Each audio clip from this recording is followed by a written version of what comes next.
A global recession in 2023. Let's have a look.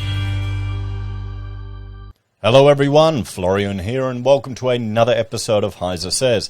Grab your stein of coffee and let's have a look at an article which is warning us about a global recession in 2023. Nope, I'm not doing the outro. I'm doing this article here. So, the World Bank warns of warns global economy could tip into recession in 2023. Now, is this something we should be worried about here in Australia? Well, it depends on how countries around the world respond. If there's a global recession, people have less money to spend, we have less people coming to Australia for holiday, less people using us as the international English school, and less demand for our resources, then times might get a little tougher here in Australia. But if the other countries enter into recession and then they start stimulating their economy and increases the demand for our resources, we could get another GFC, the lucky country, helping us along. Because it wasn't the building education revolution that saved Australia during the GFC, guys. Don't even pretend to think that that's what saved us. We got lucky. So, and this is from Reuters. The World Bank slashes its 2023 growth forecast on Tuesday to levels teetering on the brink of recession for many countries as the impact of central bank rate hikes intensifies. The Russia's war in Ukraine continues and the world's major economic engine sputter. Let's just talk. I want to mention something about this war in Ukraine. Think about it. America is getting Ukraine indebted by lend-leasing all this equipment. I mean, the UK just paid off their debts from World War II only recently. And they're getting all of this Russian military equipment destroyed. It's almost as if there's an incentive to prolong the conflict, isn't there? So, anyway, just a thought. Just a thought. So the development lender said it expected global GDP growth of 1.7% in 2023, the slowest pace outside the 2009 and 2020 recessions. The slowest pace outside 2009 and 2020 recessions since 1993. In its previous Global Economic Prospects report in June 22, the bank had forecast 2023 global growth at 3%. So we're seeing a decline in their predictions. So it just shows you how much weight you should put on any of these predictions. You know, they keep adjusting it until, the day before? Oh, well, you know, it's not a science, guys, it's not. It forecast global growth in 2024 to pick up to 2.3%, below the 2.9% estimate for 22. And said average growth for the 20 to 24 period would be under 2%, the slowest 5-year pace since the 1960s.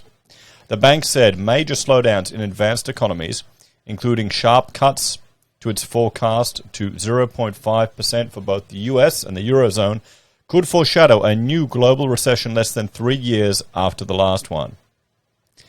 Given fragile economic conditions, any new adverse development, such as higher than expected inflation, abrupt rises in interest rates to contain it, a resurgence of the COVID-19 pandemic, or escalating geopolitical tensions could push the global economy into recession, the bank said in a statement accompanying the report. The bleak outlook will be especially hard on emerging markets and developing countries, the World Bank said, as they struggle with heavy debt burdens, weak currencies, and income growth, and slowing business investment that is now forecast at a 3.5% annual growth rate over the next 2 years, less than half the pace of the past 2 decades.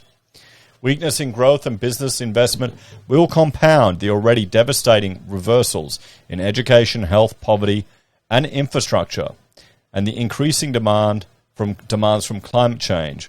World Bank President David Malpass said in a statement, well, you know, these increasing demands can simply be removed by changing some treaties. That's all that needs to happen. Then that increasing demand is gone. And the economic damage that will cause will disappear. China's growth in 22 slumped to 2.7%, its second slowest pace since the mid-70s after 2020. as zero COVID restrictions, property market turmoil, and drought hit consumptions, production, and investment, the World Bank report said. It predicted a rebound to 4.3% for 23, but that is 0.9 percentage points below the June forecast due to severity of COVID disruptions and weakening external demand. The World Bank noted that some inflationary pressures started to abate as 2022 drew to a close, with low energy and commodity prices, but warned that risks of new supply disruptions were high and elevated core inflation may persist. This could cause central banks to respond by raising policy rates by more than currently expected, worsening the global slowdown, it added. So you've got low energy, you've got supply disruptions, so they're going to raise rates. Supply disruptions may be brought on, I don't know, by COVID or other issues in China, so the central banks around the world will raise rates. Yeah, that makes sense.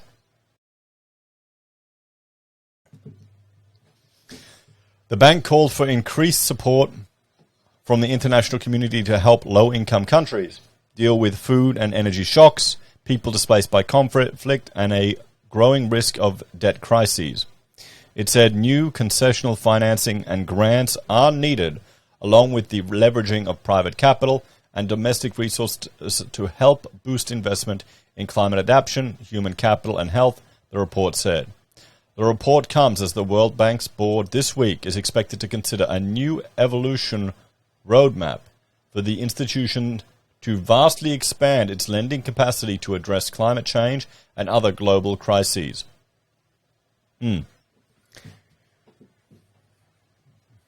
We'll have to look at that one in another video, don't we? Oh, no. Oh, no. The plan will guide negotiations with shareholders led by the United States for the biggest revamp of the bank's business model since its creation at the end of World War II. So there we have it, everyone. Predictions of an interest or of a recession in 2023, a global recession in 2023. But don't worry, the World Bank is going to expand its lending capacity. Let's have a bit of a talk. So there we go, everyone. We'll have to keep an eye on it. Do you think we will have a recession in 2023? And, well, here's the question.